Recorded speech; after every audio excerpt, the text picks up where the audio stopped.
In this, the digital era, we first had podcasts, then voice over PowerPoint. Then we realized that we actually needed engagement in our videos, but not always with who we expected. Live streaming became a thing, and now we have the capability to let our students outside of the classroom interact live with our lecturers and peers inside of the classroom, or even look at lectures later on in their own time. So what's the next step? A quick survey of peers shows that things like YouTube videos are used in at least 90% of units in QUT Business School. So that's in Blackboard, but also in the classroom. So what I'm about to introduce to you is by no means a giant leap of the imagination.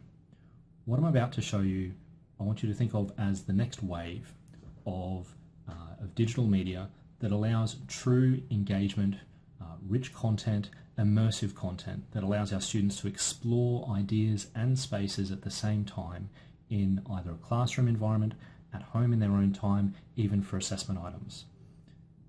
This is quite a breakthrough in technology that I think we really need to take notice of.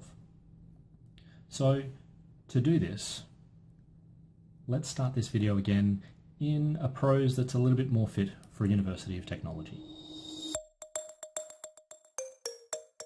I regularly record videos for classes, but as a medium for learning, they are really an audio-visual medium that makes learning a little more accessible for our students.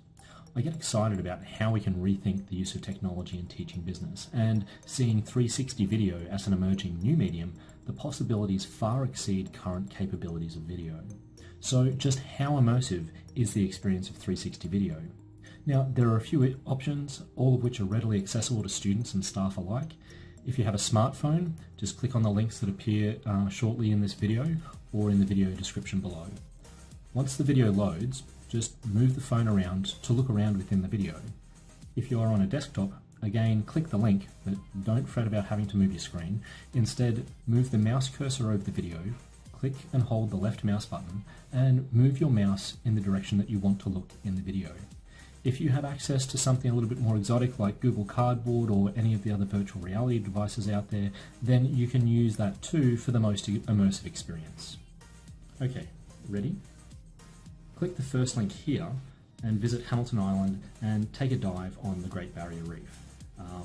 If you're more interested in the Mythbusters and how to repel sharks, then click here and you'll be taken to that video that you can be immersed in and explore. If you're really interested in, say, the operational space of an A320, click here and you'll be able to access a video from within the flight deck of an A320 taking off from Geneva Airport, and you'll be able to watch how the aircrew coordinate their actions to take off and to make sure that the aircraft can actually take off safely.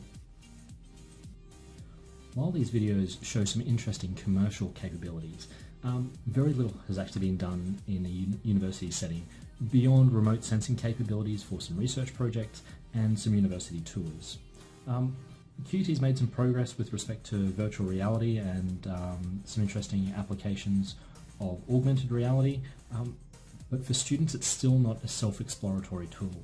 And this is really the key engagement factor of 360 video. So my idea for this year's Teaching and Learning Innovation Challenge is pretty simple. Procure the hardware and software for creating content in 360. Make some resources fit for teaching and assessment, and let the conversation for innovative use of 360 in the classroom become a part of the learning and teaching culture here at QUT Business School. Adopting 360 video as a plausible option for teaching and learning helps to embed the conversation of innovative content creation into the organisation, allowing for organic growth in the adoption and use of new technologies, and stretching the imagination of what, how, and why we teach.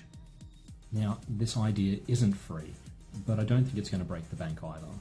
10 GoPro Hero 4 cameras, as well as a fairly intricate mounting rig that all 10 of these cameras fit onto so that the 360 video can be shot.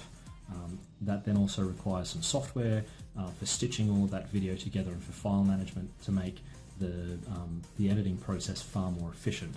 So fully costed, you're not really going to get too much change from $9,000 Australian, but the key thing here is that you're not just buying a 360-degree mounting rig. You're actually buying 10 individual GoPro cameras that record in high definition, are very, very simple to use, so that just about anyone can pick one of these things up and make sure that the color quality is good, they're always in focus, and the sound pickup is actually quite good as well. So you're extending the current capability of the school with respect to ad hoc captures. And then for these specialist captures in 360 video, we then have the ability to bring all of these 10 back together onto the 360 mounting rig to create something truly special for the resources that we would really want some wow factor for the school and for the university. So think what is possible with a professional piece of equipment and what that would tell the business school's audience. Let's unleash the creative capacities in the school. Let's do something almost revolutionary, and let's wow our colleagues, our visitors, and our students.